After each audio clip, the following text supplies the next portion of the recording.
Iceland's volcanic crisis is intensifying, and what is happening right now on the Reykjanes Peninsula is unlike anything this planet has seen in 800 years.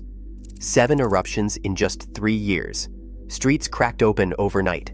An entire town evacuated. Not once, but again and again and again.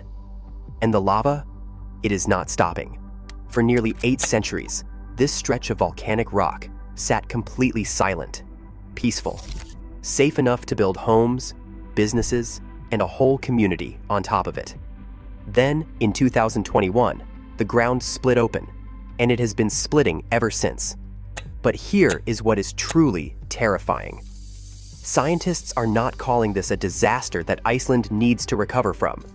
They are calling it a permanent transformation. The peninsula is physically changing shape.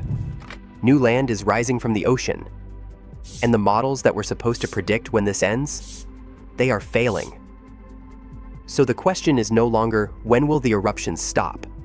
The question is, what do you do when the volcano beneath your home never goes back to sleep? To understand why what is happening in Iceland right now is so alarming, you need to understand what Iceland actually is. This is not just a cold island sitting in the North Atlantic. Iceland is one of the most geologically violent places on Earth. It sits directly on top of the Mid-Atlantic Ridge, the massive underwater crack where the North American and Eurasian tectonic plates are slowly pulling apart. Every single day, those two plates drift a little further from each other. And all that pulling, all that pressure, all that heat building up from deep inside the Earth, it has to go somewhere. In Iceland, it goes up. The country has up to 130 volcanoes. More than 30 are still active today. Eruptions are not news in Iceland. They are a fact of life, written into the national identity, the same way tornadoes are written into the American Midwest, or monsoons are written into Southeast Asia. Icelanders do not fear volcanoes the way outsiders do. They live beside them, work beside them, and have built an entire civilization on top of them. Now zoom in on the southwestern corner of the island, a 50-mile stretch of jagged volcanic rock jutting out into the Atlantic. This is the Reykjanes Peninsula. 30,000 people call it home. Iceland's only international airport sits on its edge. The geothermal power plants that heat and light the capital city, Reykjavik, are buried in its ground. The world-famous Blue Lagoon, the country's most visited tourist attraction, sits directly on top of it. And for nearly 800 years, Reykjanes was quiet, geologically still, safe enough that generations of Icelanders built their lives there without a second thought. Scientists had a word for what the peninsula was doing during those 8 centuries: resting. But in the world of volcanoes, resting never means finished. What makes Reykjanes different from Iceland's other volcanic zones is not just its location, it is the type of system buried beneath it. Multiple interconnected magma chambers sit below the surface, linked together like a network of underground pressure vessels. When one fills, the pressure does not simply release and disappear. It shifts, it spreads, it finds another path. In March 2021, after 800 years of silence, the ground on the Reykjanes Peninsula cracked open for the first time in living memory. Scientists, journalists, and curious tourists hiked out to watch the glow on the horizon. Many of them smiled. They thought they were watching a once-in-a-lifetime event. They had no idea they were watching the beginning of something far bigger and far longer than anyone was prepared for. It started with wonder. When the first eruption broke through the Reykjanes Peninsula in March 2021, Iceland did not panic. The fissure that opened near Fagradalsfjall was slow, almost gentle by volcanic standards. Lava oozed from a crack in the hillside in glowing rivers of orange and red, lighting up the night sky like something out of a nature documentary. Scientists called it a tourist eruption. People drove out on weekends to watch from the ridgeline. Children took photos. It was extraordinary, but it felt manageable, contained. A geological spectacle that Iceland could show the world and then move on from. That was the first mistake. In August 2022, the ground opened again. A second eruption at Mýrdalír, just miles from the first. Then a third at Litli Hrútur in 2023. Each time, scientists updated their language slightly. From isolated event to recurring activity. From recurring activity to reawakening. The eruptions were not random. They were connected. Pulses from the same awakening system, arriving faster each time. Then, everything changed. The fourth eruption shifted to a different magma system entirely, Svartsengi, sitting directly beneath the town of Grindavik. In November 2023, fissures cracked open inside the town itself. Roads split apart, houses tilted. The 3,800 residents of Grindavik were given hours to grab what they could carry and leave. Some took photo albums, some took medications, some left with almost nothing, believing they would be back within days. 3 more eruptions followed, each one faster than the last, each one with less warning. Lava breached the defensive barriers built to protect the town. Eruption intervals that once stretched across months shrank to weeks. The volumes of lava being released grew larger with every new event. 7 eruptions in 3 years. The numbers alone are staggering. But what truly alarmed scientists was not the count. It was the pattern. Because this was not a volcano releasing pressure and settling back down. This was a system building momentum, accelerating in ways the models had not predicted, on a timeline that nobody had prepared for, and nobody could say with confidence where that momentum ends. To understand why scientists are so alarmed, you need to understand what is actually happening beneath the surface. Deep below the Reykjanes Peninsula, magma is pooling inside underground chambers. As it accumulates, the pressure builds. The ground above it physically rises, swelling upward by centimeters per day, like a blister forming on the skin of the Earth. GPS sensors operated by the Icelandic Meteorological Office track this inflation in real time, measuring every millimeter of movement. When the pressure finally becomes too great, the ground ruptures and an eruption begins. Then the cycle resets. The chamber empties, the ground deflates, and the magma starts building again. What is terrifying about Reykjanes is that this cycle is accelerating. The time between eruptions is shrinking. The ground is refilling faster than it did before. Scientists describe it as a system that is not releasing pressure and recovering. It is releasing pressure and then immediately reloading. And now, there is a deeper disagreement forming in the scientific community. One group of researchers believes this is an intense but temporary active period. The system is burning through accumulated magma that built up over centuries of quiet. Eventually, they argue, the supply will exhaust itself and the peninsula will return to dormancy. But another group is not convinced. They point to Iceland's geological record, which shows that Reykjanes does not experience single eruptions followed by long rests. It experiences volcanic eras, periods of intense, sustained activity lasting decades or even centuries, separated by long silences. The last era ended 800 years ago. The evidence, they argue, suggests a new one has begun. Satellite thermal imaging is adding weight to the more alarming interpretation. Heat signatures beneath the peninsula are not shrinking between eruptions. They are growing. Magma appears to be accumulating at shallower depths with each new cycle, meaning future eruptions could reach the surface faster and with less warning than anything seen so far. International volcanologists studying similar long-duration systems, from Italy's Campi Flegrei to Hawaii's Kilauea, warn that once a volcanic system of this scale enters an active era, the realistic question is never whether it will erupt again, it is only how soon. The ground is keeping score, and right now, the score is not moving in humanity's favor. Grindavik is not a famous town. It never was. It is the kind of place where everyone knows everyone, where families have worked the same harbor for 3 and 4 generations, where the fishing boats go out before dawn and the smell of the ocean is as familiar as anything in the world. About 3,800 people called it home. A tight community built around a working harbor, the kind of town that does not make international headlines. The kind of town that is simply, quietly, a place where people live their lives. Then, the ground opened beneath it. In November 2023, fissures cracked through the streets of Grindavik without warning. Not on a distant hillside, not on some uninhabited stretch of lava field, in the streets. Residents woke to the sound of the earth splitting apart beneath their feet. Mandatory evacuation orders came within hours. Families packed what they could reach quickly, medications, documents, children's toys, family photos, and drove out in the dark, headlights cutting through ash-colored air, looking back at the homes they had spent lifetimes building. Most of them believed they would be back within days. What followed was something harder to endure than a single catastrophe. It was a siege. Residents were allowed to return briefly, only to be evacuated again as the next eruption built pressure beneath the surface. Then again. Then again. Each return brought fresh uncertainty. Each evacuation took something that did not come back, a sense of safety, a belief that the worst was over, the quiet confidence that home was a place that would hold. Some residents refused to give up entirely. Fishermen returned between evacuations to check on their boats, the same instinct that drove Robert Chen back to his dairy farm in 1973, the refusal to abandon the thing that defines you. Others made the harder decision quietly, loading moving trucks and not looking back.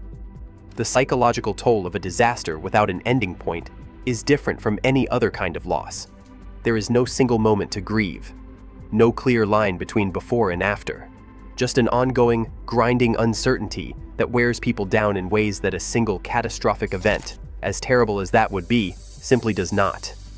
For thousands of Grindavik residents, the volcano did not take everything at once. It took everything slowly, piece by piece, eruption by eruption. The eruptions on the Reykjanes Peninsula are not just destroying a town, they are threatening the infrastructure that keeps an entire country running. Start with the Svartsengi geothermal power plant. This single facility supplies electricity and hot water to roughly 30,000 homes, including much of Reykjavik's famous district heating system, the network of pipes that pumps naturally heated water directly into buildings across the capital, keeping them warm through Iceland's brutal winters without burning a single drop of oil or gas. Svartsengi is not just an energy source, it is a lifeline, and it sits within direct range of the lava flows that have been advancing and retreating across the peninsula since 2021. During multiple eruptions, lava came close enough to the plant that workers were evacuated and operations were suspended. The facility has survived so far, but each new eruption tests that survival again.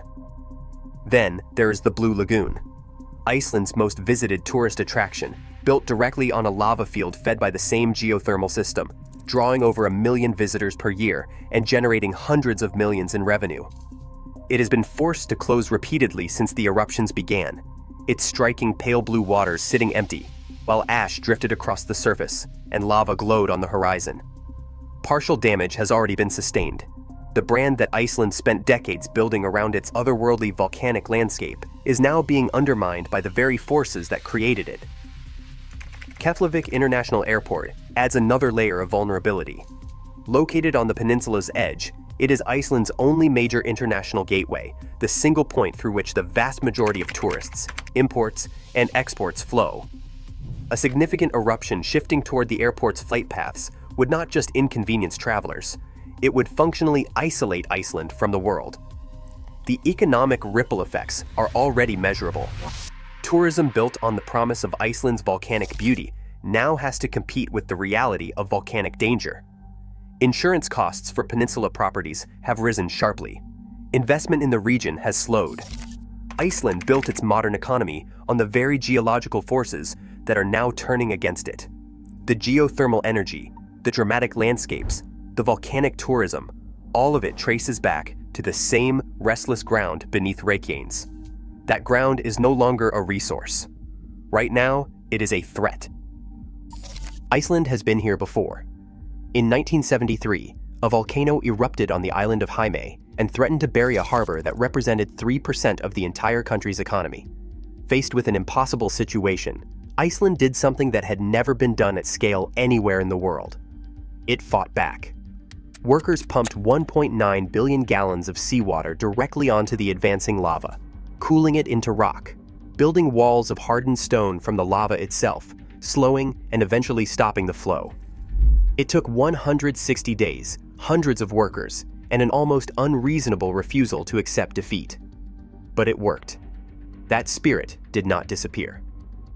It is being called on again, right now.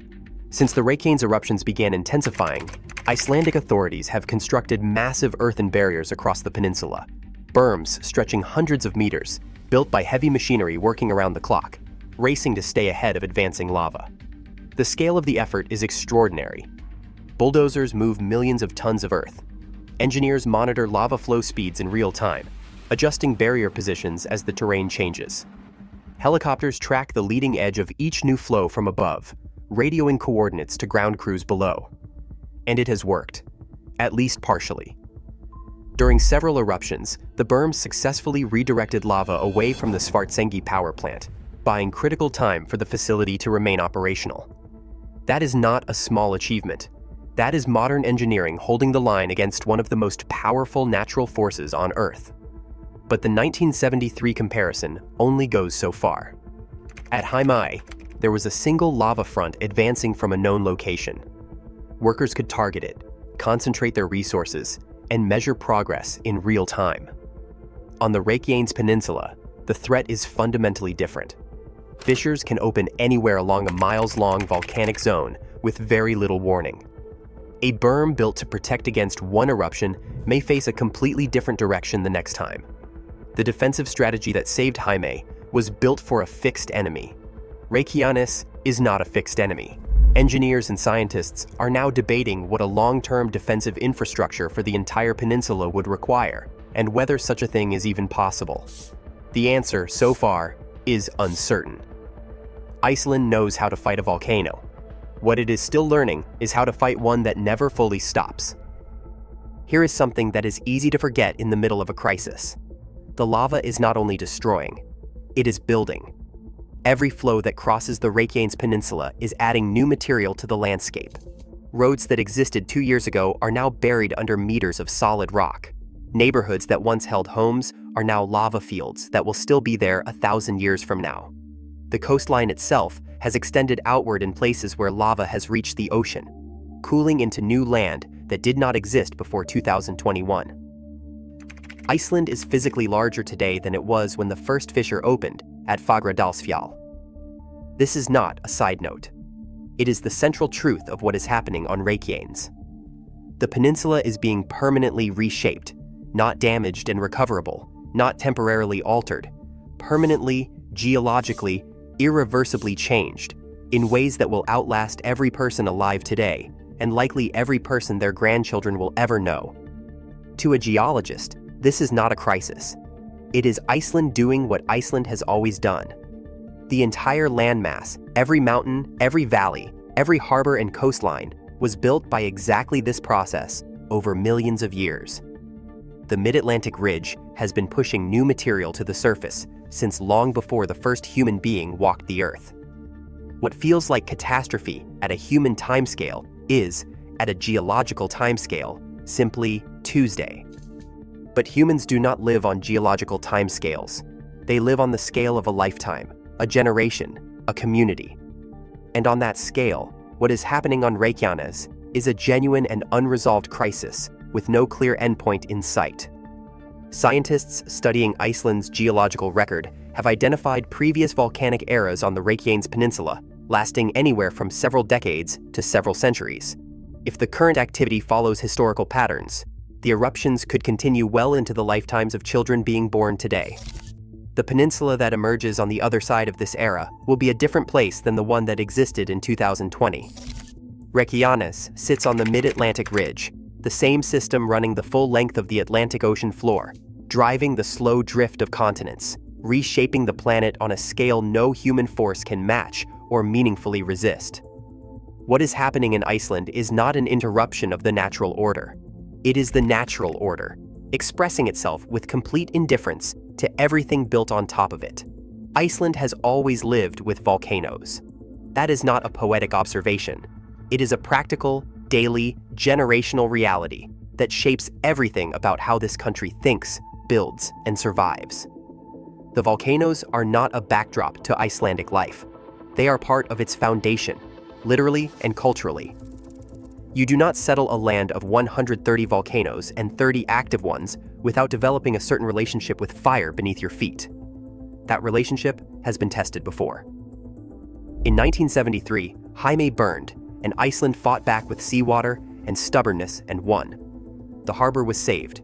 The community returned. The island that nearly disappeared became a symbol of what human determination can accomplish against geological odds. Iceland took that lesson and held on to it. But the Reykjanes crisis is asking a harder question than Heimaey ever did. Heimaey was a battle with a beginning, a middle, and an end.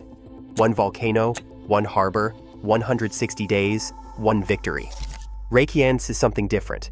It is not a battle.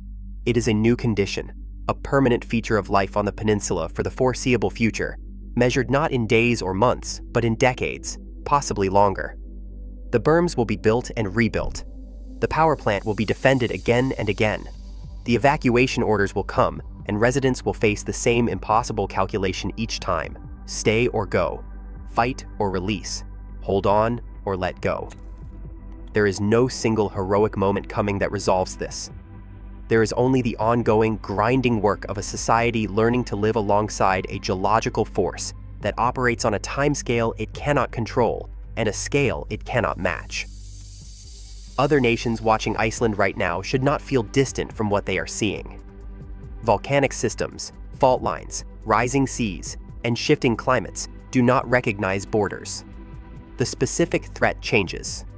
The fundamental question does not. How do you protect what you have built when the ground beneath it stops cooperating? Iceland does not have a final answer yet.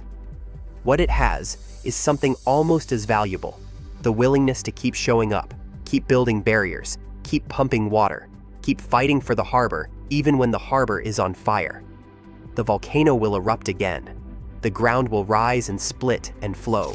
And Iceland will be there when it does. That has always been the deal. It still is.